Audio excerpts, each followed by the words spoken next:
ተከበራችሁ የአላህ ባሪያዎች አላህ Subhanahu Wa Ta'ala ለነብዩ አለይሂ ሰላቱ ወሰለም ምን ይላቸዋል? ወذكر فإن الذكرى تنفع المؤمنين وذكر فإن الذكرى تنفع المؤمنين ይላል አላህ Subhanahu Wa Ta'ala። አስታውስ ያንተ ማስታወስ አላህ ኸይርን ላሻላቸው ሰዎች ተጠቅማለች ይላቸዋል ነብዩ አለይሂ ሰላቱ ወሰለም። መተዋወስ አላህ Subhanahu Wa Ta'ala የተለያየ የቁርአን አንቀጹ ላይ ያወሳው ጉዳይ ነው። ሐዲስን ከመስማት ቁርአን ከመቅራት ቃል አላህ ወቃል ረሱል ከሚባልበት ቦታ በራቅነ ቁጥር ቀልባችን እየደረቀች ትሄዳለች ማለት ነው። ለዚህም ነው አላህ Subhanahu Wa Ta'ala ለነብዩ አለይሂ ሰላቱ ወሰለም ወذكر فإن الذكرى تنفع المؤمنين ይላል። አስታውስ ያ ሙሐመድ ያንተ ማስታወስ ላማኞቹ ትጠቅማለች ይላል አላህ Subhanahu Wa Ta'ala። አላህ Subhanahu Wa Ta'ala ወደ ነብዩ አለይሂ ሰላቱ ወሰለም ያወረደው ቁርአን ገና ስንጀምረው ምን ይላል? አሊፍ ላም ذلك الكتاب لا ريب فيه هدى للمتقين ይህ ክታብ ሸክና ጥርጣሬ የሌለበት ነው። እነዛ ሙሽሪኮችና ሙጅሪሞቹ እንደሚሉት አይደለም። ከደመ ነፍስ የተናገርከው ንግግር አይደለም። ከአላህ ዘንድ የመጣ ነው ምንም ሸክ የሌለው። ሁደን ሊልሙተቂን ይላል አላህ Subhanahu Wa Ta'ala። ለነዛ አላህን ለሚፈሩ ሰዎች ለተቂዮች መመሪያ ነው ይላል አላህ Subhanahu Wa Ta'ala። ቁርአንን ቤት ውስጥ እንድንሰቅለው ወይንም ደግሞ ሲፈለግ የሚቀራ ወይንም ደግሞ ስንፈልግ ለሰው ልጆች ስጦታ የምንሰጠው ሳይሆን አንብበን አውቀን እንድንሰራበት ነው አላህ Subhanahu Wa Ta'ala ያወረደው ወደኛ። ለኛ እንዲጠቅመንና ከማሲያ እንድንርቅበት ከሽርክ ከቢድዓ ከኩፍር ከተለያዩ ማሲያዎች እንድንርቅበት ነው ወደኛ አላህ Subhanahu Wa Ta'ala ያመጣው። ስለዚህ ከዚህ ቁርአን ቀጥሎ ምን ይላል አላህ Subhanahu Wa Ta'ala? خلقቱል ጂነ ወልኢንሰ ኢላ ሊያዕቡዱን ይላል አላህ Subhanahu Wa Ta'ala። የሰው ልጅንም ቢሆን አጋንንቶችንም አልፈጠርኳቸውም እኔን ሊያመልኩኝ ቢሆን እንጂ ይላል አላህ Subhanahu Wa Ta'ala። ወደ ዱንያ የሚመጣበት የመጨረሻ ውጤቱ ሂሳብ ሲሰራ የሂሳብ ስሌቱና የመጨረሻ ግቡ ምንድነው? ወማ خلقቱል ጂነ ወልኢንሰ ኢላ ሊያዕቡዱን አላህ። የሰው ልጆችንም ቢሆን አጋንንቶችን አልፈጠርኳቸውም እኔን ሊያመልኩኝ ቢሆን እንጂ ይላል አላህ Subhanahu Wa Ta'ala። ዛሬ የሰው ልጆች ቀልባችን በተለያየ ነገር እየተንጠለጠለ ነው። በሀብታችን እያንጠለጠልነው ነው ተወኩላችንን። በጉልበታችን እያንጠለጠልነው ነው ተወኩላችን። በዘራችን እያንጠለጠልነው ነው ተወኩላችን። ለአላህ የሚሰጠውን ተወኩል ወደ ሌላ ቦታ እያዞሩት ነው። አላህ ግን የሰው ልጆችንም ይሁን ጂኒዎችንም አልፈጠርኩም እኔን ሊያመልኩኝ ቢሆን እንጂ ይላል አላህ Subhanahu Wa Ta'ala። በሌላም የቁርአን አንቀጽ አላህ ምን ይላል? ላ يغفر أن يشرك به ويغفر ما دون ذلك لمن يشاء ይላል አላህ Subhanahu Wa Ta'ala። አላህ እቺ ሽርክ የምትባልን መርጥ አይተውም እያለ ነው አላህ። እንቅጮን ልንገራችሁ እያጋራችሁ ከአላህ ውጭ ሌላን ነገር እያመለካችሁ እገዛን እየፈለጋችሁ ምንም አለባበስ ቢያምር ምንም ኮፊያ ቢደራረብ ምንም ሻሾቹ ቢደራረቡ ምንኛ ስሞቻችንም ቢያምር አላህ ሽርክ የሚባል ያለበት ሰው ይቅር አልለውም እያለ ነው። ይቅር አልልም አልተውም እያለ ነው።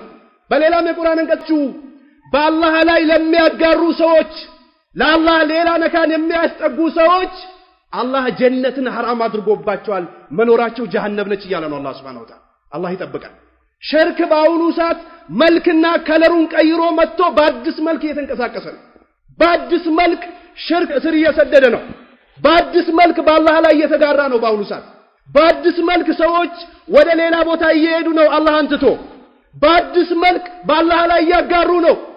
ተወኩላቸውን ወደ ሌላ ቦታ አስተላልፎ አላህን ማምለክ አላህን መጠየቅ ወደ አላህ መመለስ ትቶ በተለያየ ነገር ተወሱል እያደረጉ ነው ሰዎች። ኢና ሊላሂ ወኢና ኢለይሂ ራጂዑን። ይሄው ልንገራችሁ በአላህ ላይ የሚያጋራ ሰው ጀነትን حرام አድርጌበታለሁ እያለ ነው አላህ Subhanahu Wa Ta'ala። ነብዩ አለይሂ ሰላቱ ወሰለም ከአላህ ውጭ ሌላ ነገር እየጠራ የሞተ ሰው ጀሃነም ገባ አሉ ነብዩ አለይሂ ሰላቱ ወሰለም። መግባቱ አይቀሬ ነው ነግራችኋለሁ አሉ ነብዩ አለይሂ ሰላቱ ወሰለም። ሰሃቦችን ሲመክሩ ነብዩ አለይሂ ሰላቱ ወሰለም إذا استعنت فاستعن بالله ይሉ ነበር። እገዛን ከፈለጋችሁ በአላህ ብቻ እገዛ። አመ يجيب المضطر ይላል አላህ። የተቸገረን ሰው እሺ የሚለው መልስ የሚሰጠው ማን ነው? إذا دعا በጠራው ጊዜ አላህ ይድረስልኝ ብሎ በጠራው ጊዜ ምላሽ የሚሰጠው ማን ነው? ويكشف السوء መጥፎን ነገር ገለል የሚያደርገው ማን ነው? አይላሁም አላህ ከአላህ ውጭ ሌላ ነካል አለንን? የለም እያለ ነው አላህ Subhanahu Wa Ta'ala። ስለዚህ ቀን ማምለክ በአሁኑ ሰዓት በአዲስ እየተጀመረ ነው። የቀብር አፈር መብላት በአሁኑ ሰዓት በአዲስ መልክ ተጀምሯል። እርዝ መንጠልጠል በአሁኑ ሰዓት በአዲስ መልክ ተጀምሯል። ጦንቃይ ቤት መልኩን ቀይሮ ሁኔታውን ቀይሮ መሄድ በአሁኑ ሰዓት በአዲስ ተጀምሯል። ለቀን ማረግ በአሁኑ ሰዓት በአዲስ መልክ ጀምሯል። ጥቁር ቦቃ ጤምቦቃ ማለት በአሁኑ ሰዓት በአዲስ መልክ ተጀምሯል። አውጡኝ ቁረጡኝ ማለት በአሁኑ ሰዓት በአዲስ መልክ ተጀምሯል። ስለዚህ ሽርክ ያለበት ሰው ጀነት አይገባም። ነብዩ አለይሂ ሰላቱ ወሰለም የተለያየ ቦታ ላይ ሰሃቦችን ሲያስጠነቅቋቸው ነበር። ይህ ሽርክ የሚባለው ነገር አደጋው በጣም የከፋ ነው። እኛ እኮ አደጋ ሲባል ዛሬ ካንሰር ነው በደንብ የምንፈራው አይደል? ካንሰር፣ ጉበት፣ ደም ግፊት፣ ሱካር ነው በጣም እየፈራን ያለ ነው። ከካንሰር ከጉበት ዱንያ ላይ ካስቀያሚ ከሆኑ ነገሮች በላይ ሊያስፈራን የሚገባው ሽርክ ነው። የዱንያ ችግር በሞት እንለየዋለን፣ ችግር የለው። አላህ ከችግር ይጠብቀን፣ አላህ ከሙሲባ ይጠብቀን። ነገር ግን የዱንያ ጭንቅና ችግር በሞት እንገላገለዋለን፣ ችግር የለው።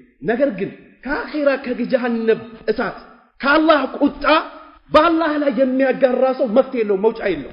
ስለዚህ ከሽርክ መራቅ አለብን። አላህ Subhanahu Wa Ta'ala ሱረቱ ዙመር ላይ ምን ይላል? አላህ በብቸኛነት ሲወሳ ዛሬ እኮ እያጣላን ያለው እኮ የአምስት ጊዜ ሰላት መስገድ እኮ አይደለም። የፈጠረን አላህ ነው የምትለው ቃል እኮ አይደለም እያጣላችን ያለችው።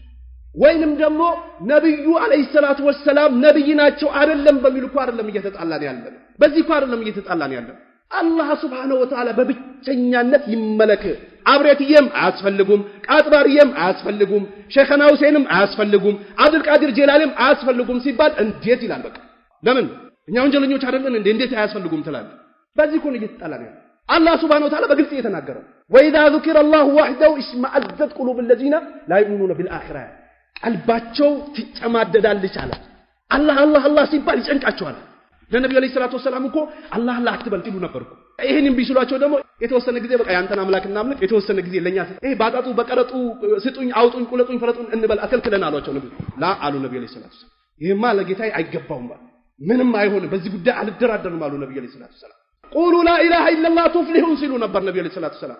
ላ ኢላሃ ኢላላህ ብሎ ማለት ላ ማዕቡደ ቢሐቅን ኢላላህ ማለት ነው። በእውነት በእርግጠኛነት ሊመለክ የሚገባ ጌታ የለም ማን ሲቀር አላህ Subhanahu Wa Ta'ala። ይህ ነው ትርጉም። ኢማሙ ሻፊ ነው አይደለም እንለው እኛ። ኢማሙ ሻፊ ከአላህ ውጭ በእርግጥ ሊመለክ የሚገባ ጌታ የለም ማለት ነው ብሎ ላ ኢላሃ ኢላላህ ተርጉሞ አስቀምጦልናል።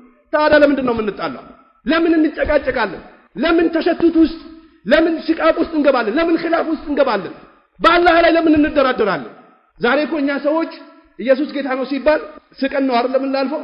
ለምን ኢየሱስ ጌታ ያለ መሆኑን እናውቃለን አይደል? ቀተሉ ወማ ሰለቡ ወላኪን ሹቢያ ለሁም፣ አልገደሉትም፣ አልሰቀሉትም፣ አልገረፉትም፣ ነገር ግን ተመሳስሎባቸው ነው ስለሚል ምንም አይገርምም። ነገር ግን የኛ ሰዎች ደግሞ መጥቶ አብሬትዬ፣ ቃጥባርዬ፣ አንዬ፣ ዳንዬ ሲሉ ደግሞ ሌላ ድርድር ውስጥ እንገባለን። ስለዚህ ሽርክ የሚባለው ነገር የምንደራደረው በአላህ ሐቅ ነው። ዛሬ እኮ የሰው ልጆች በክብራቸው እየተደራደሩ አይደለም፣ በክብራችን እየተደራደርን አይደለም። ክብራችን ሲነካ ያመናል። እንዲሁም ደግሞ ስማችን አንድ ሰው በሌለበት አንስቶ ሲያወራ እንታመማለን። ወይንም ደግሞ ኡስታዝ ነኝ ሼክ ነኝ ብለን ቁጭ ብለን እዚህ የምናወራ የነበሩ ሰዎች አንድ ሰው የሆነ ነገር ሲለን ቆጣ እንላለን። ያለ ሐቅ ሲደፈር ግን መይቱናል። በአላህ የሚያጋሩ ሰዎች ጀሃነም ክሽክሽ አድርጎ ይበላቸዋል። እንንገራቸው በግልጽ በቃ ተመለሱ። አባዬ ተመለስ፣ እማዬ ተመለሽ፣ እህቴ ተመለሺ፣ ወንድሜ ተመለስ። ሁሉን ነገር ማድረግ የሚችለው ማን ነው? አላህ Subhanahu Wa Ta'ala። ከአላህ ውጭ ምንም ማድረግ የሚችል ጌታ የለም ሌላ አካል። በባጢል የሚመለኩ አማልክቶች አሉ፣ ከዚህ በፊት ነበሩ፣ አላህም ተናግሯል። ነገር ግን በእውነት የሚመለክ ጌታ የለም ከአላህ ውጭ። ወኢዛ ذكر الذين من دونه إذا هم يستبشرون አለ።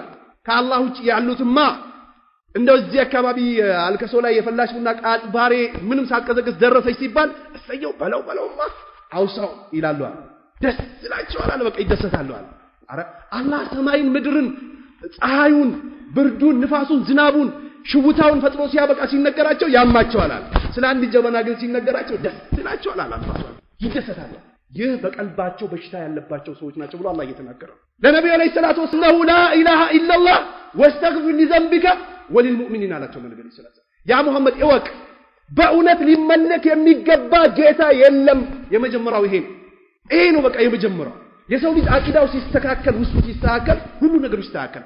አነጋገሩ ይስተካከላል ከሰዎች ጋር ያለው አኽላቅ ይስተካከላል ባህሪው ይስተካከላል አለባበሱ ይስተካከላል አካሄዱ ይስተካከላል የሰዎችን አማና ይጠብቃል እናት አባቱን ያከብራል ዝምድናን ይቀጥላል አቂዳው ያልተስተካከለ ሰው ሁሉ ነገሩ የተበላሸ ሰው እኛ ዛሬ ተምሯሉ ሰለጠኑ በሰማይ በኩል እየበረሩ ነው ቴክኖሎጂ ፈጥሯሉ ብለን ምናከብራቸው ሰዎች لا إله إلا الله اسكالازو درس የነሱ ዕውቀት ምንም የለም يعلمون ظاهرا من الحياة الدنيا وهم عن الآخرة هم غافلون يعلمون ظاهرا من الحياة الدنيا كدنيا إلا إلوان زنبلو يلابسواتال ያቃቷል ካኺራ ግን ዝንጎች ናቸው ውስጣቸው የሞት ነው ይላል አላህ Subhanahu Wa Ta'ala ስለዚህ ሽርክ የሚባለው አደጋ ነው እንደ አደጋ እንደ ችግር ቆጥረነው ልንንቀሳቀስበት የሚገባ ጉዳይ በሽርክ መደራደር የለብንም አላህ Subhanahu Wa Ta'ala واعتصموا بحبل الله جميعا ولا تفرقوا بالله ቃል አንዱ ነው በቁርአን በሐዲስ በነብዩ መንገድ በሰሃቦች በሰለፎች መንገድ አንዱ ነው ይላል ولا تفرقوا እንዳትለያዩ ይላል አላህ Subhanahu በቃ ቃል አላህ ወቃል ረሱል ወቃል الصحابه ይበቃል ሌላ ነገር አያስፈልግም የኛ ሼክ እንደዚህ ያሉ አብሬትዬ እንደዚህ ያሉ ቃጥባርዬ እንደዚህ ያሉ አንዬ እንደዚህ ያሉ ዳንዬ እንደዚህ ያሉ የቦረናው ሼክ እንደዚህ ያሉ የጎንደሩ ተራራ ወደ ጎጃም ዝም ብሎ አመጡት ላሚቷን ይዙ ነው በተጠር ወቅቶ ገደሏት ፋይዳ የለም واعتصموا بحبل الله جميعا فلا اله الا الله በቁርአን በሐዲስ አንዱ ነው ይላል አላህ ولا تفرقوا እንዳትለያዩ ይላል አላህ Subhanahu Wa Ta'ala በሌላም የቁርአን አንቀጹ ምን ይላል አላህ አቡበክር እና ዑስማን እና አሊ እንዳመኑት ካመኑ በርግጥ ተመርቷሉ ይላል ወይን ተወለው ዞር ካሉ ስሜታቸውን ከተከተሉ አሉባልታን የመንደርን ወሬ ያንድን ሰው ወሬ የሚያናፍሱ ከሆነ ፈይነማሁ ፊ ሽቃቅ ይላል እነሱ ጥመት ውስጥ ናቸው ይላል ለነብዩ አለይሂ ሰላቱ ወሰለም በላላ አላህን የምትወዱ ከሆነ ተከተሉኝ ብለህ በላቸዋል አላህ ነብዩን አለይሂ ሰላቱ ወሰለም የሚወድ ሰው በቁርአን በሐዲስ ነው መስራት ያለበት ሌላ አሉባልታ ጭቅጭቅ አያስፈልግም ዛሬ እኮ እኛ እዚህ የተጨቃጨቅን ጠላቶቻችን ብዙ ስራ እየሰሩ አይደለም ስሜታችን እየተከተለ ሌሎች ደግሞ ሌላ ነገር እየሰሩብን ነው ኢና ሊላሂ ወኢና ኢለይሂ ራጂዑን ቁርአን ወርዶልን ነብይ ተልኮልን ዑለማዎች አብራርቶ ነግሮን ሰሃቦች ሰርቶ አሳይቶን እዚህ እየተጨቃጨቅ አቅማችንም ሄደ ንግግራችንም ከሰመ ጉልበታችንም ጠፋ እንዳትጨቃጨቁ ትለያያላችሁ አቅማችሁ ይሄዳል ይከስማል ይያለው አላህ Subhanahu Wa Ta'ala ወደ መስጊድ ከተመጣ በኋላ ረብሻ አያስፈልግም ቢላህ አለይኩም ግርግር አያስፈልግም ቁርአን ሐዲስ በይነ አይዲና የነብዩ አለይሂ ሰላቱ ሰላም ቃል የአላህ ቃል አጠገባችን አለ ሰሃቦች እንዴት አድርጎ ፈስሮታል በምን ፈሰሩት መቼ ተፈሰረ መቼ ወረደ የት ወረደ በምን ምክራት ወረደ ቁጭ ብሎልናል እኛ ግን አልገባን ብሎ ከስሜታችን አልገባን ሳይሆን አልገጥማለን በቃ አልገጥም ሲለን ተው ነው በቃ ይቅርብኝ ቁርአን እዚህ ጋር እንደዚህ ይላል አይ ከጊዜው ጋር አብሮ አይደል አረ ነብዩ አለይሂ ሰላቱ ሰላም እንዲህ ብለዋል ኖ ከጊዜው ጋር አብሮ ማቻ ያደርግም በቃ እንደዚህ አይነት ድርድር ውስጥ ስንገባ አላህ ፍትናው ሙሲባውን አመጣ አላህን ከረዳችሁ ዲኑን ከያዛችሁ አጥብቃችሁ ከያዛችሁ ቁርአን ሐዲስን ከተረዳችሁ ናፊነት ለማን ነው ለአላህ ከዛ በኋላ ለነብያቶች ከዛ በኋላ ለሙእሚኖች ሙናፊቆች ግን ቀላቅሎች ናቸው አይረዱም አይገባቸውም አላህ Subhanahu ከቁርአን ከሐዲስ ውጪ የሚፈለግ ህክማና ጥበብ ዱላ ነው ሌላ ምንም ፋይዳ የለም መምጣታት መረበሽ ነው ነስር አይገኝበት ሁሌ አመድ ነው ስለዚህ ወደ ቁርአን ወደ ሐዲስ ወደ መንሃጅ ሰለፍ ተመልሰን እንደተሰራበት እንስራ በቃ ሁላችንም እንስማማ ችግር የለው በአላህ ላይ አናጋራ ነብዩ አለይሂ ሰላቱ ሰላም ነብይ ናቸው ይከበሩ ይወደዱ ግን እንደሰሩት እንስራ በቃ ሰሃቦች እንደሰሩት እንስራ ምንም ጭቅጭቅ አይፈጠርም ማከላችን ላይ ወጣቶች ነቃ እንበል ቁርአን ሐዲስን እንቅራ እስልምናን እንርዳ አላህ Subhanahu Wa Ta'ala يشاء يزيز እናንተ ግታንግትና ዝም ብላችሁ ረብሸኛ አጨብጫቢዎች ከሆናችሁ እናንተን ጠርጎ ዞር አድርግና ሌላ ደግሞ አላህን የሚወዱ አላህም የሚወዳቸው ሰዎችን አመጣለሁ ይላል ይህ በአላህ ላይ ከባድ አይደለም ይላል ስለዚህ ዲናችን ምንም የጎደለው ነገር የለም اليوم أكملت لكم دينكم وأتممت عليكم نعمنا ውጭ ፍልስፍና ውስጥ ምናምን የሚገባ ሰው አላህ ይቀበለውም የቂያማ ቀንም ከከሰሩ ሰዎች ከወደሙ ሰዎች ይሆናል ይላል ነብዩ አለይሂ ሰላቱ ሰላም ሰሃቦቻቸው ጠየቋቸው هل بلغت ሲሏቸው ለሰሃቦቹ ናም አሉ ሰሃቦች هل بلغت ናም አሉ ሰሃቦች هل بلغت ናም አሉ ሰሃቦች አላሁ መሸዳሉ ነብዩ አለይሂ ሰላቱ ሰላም ሳልቀንስ ሳልጨምር ወደ እናንተ ደርሷል አዎ አማናዬን አድርሻለሁ አዎ አድርሳል ያ ረሱላህ ጌታዬ መስክር ብሎ ነው የሄዱት ነብዩ አለይሂ ሰላቱ ሰላም ስለዚህ ይህንን ነው መያዝ ያለብን እዚህ ላይ ነው መበርታትና መጠንከር ያለብን ስሜታችን ይቅርብን ደማችን አንፋሰስ ሐሜት ውስጥ አንግባ ጭቅጭቅ ውስጥ አንግባ የሚጠቅመው የነብዩን አለይሂ ሰላቱ ሰላም መንገድ መከተል ነው አባት እናትን መውደድ ማክበር ነው ታላቅን ማክበር ነው ዑለማዎች የሚሉትን መስማት ነው ቁርአን ሐዲስን ማወቅ እንጂ ዱላ አይጠቅም። ለነ አቡ ለሃብ ለነ አቡ ጃህል ለነ ፍርዓውን ለነ ቃሩን አልጠቀማቸውም። የለም ዱላ አይጠቅም። አላህ ቆጣራ በህክማ ህክማ ብሎ ማለት ቦክስ አይደለም እኮ ዱላ አይደለም። ቁርአን ሐዲስ በቃ በቁርአን በሐዲስ ግልጽ አድርግላቸው ወደ ላ ኢላሃ ኢላላህ ተጣራ ይላል አላህ Subhanahu Wa Ta'ala። ነብዩ አለይሂ ሰላቱ ወሰለም ሁሉ ኡመቲ يدخلون الجنة الا من ابى ነብዩ አቡ ሁረይራ በዘገቡት ሐዲስ እያንዳንዱ ኡመቴ ጀነት ይገባል እምቢ አለኝ ሲቀር ቂለው መያ አባ ያ ረሱላህ ማን ጀነት ግባ ሲባል እምቢ ይላል። ዛሬ እኮ ቤሰርቶ እንኳን በር ሲገዛለት ተንገብግበው አይደል እንደሚቀበሉ እኔ ልንገፋለው ሰላቱም እንደው በኋላ ይሰግደዋለው ጀም ይደረግ ምናምን አይደል እንደሚባል ሱቅ ሰዎች ሲመጡ በርከት ገንዘባን ያረጋ ስራ ያስመልጥልህ እንደ ሰው እንደ ጀነት ግባ ሲባል እምቢ ይላል። ቃለው መን አጣኒ دخل الجنة አለው ነብዩ ሰለላሁ ዐለይሂ ወሰለም እኔን የተከተለኝ ጀነት ተተት ብሎ ይገባል ቸክ የለውም አለው ነብዩ ሰለላሁ ዐለይሂ ወሰለም። የተከተለ ስሜቱን ዋጥ ያርጋ ነፍስያን ሸይጣንን ጂህልና ማህይብነቱን ተቆጣጥሮ ለቁርአን ለሐዲስ ቀጥ ብሎ የገባ ሰው ጀነት ይገባል።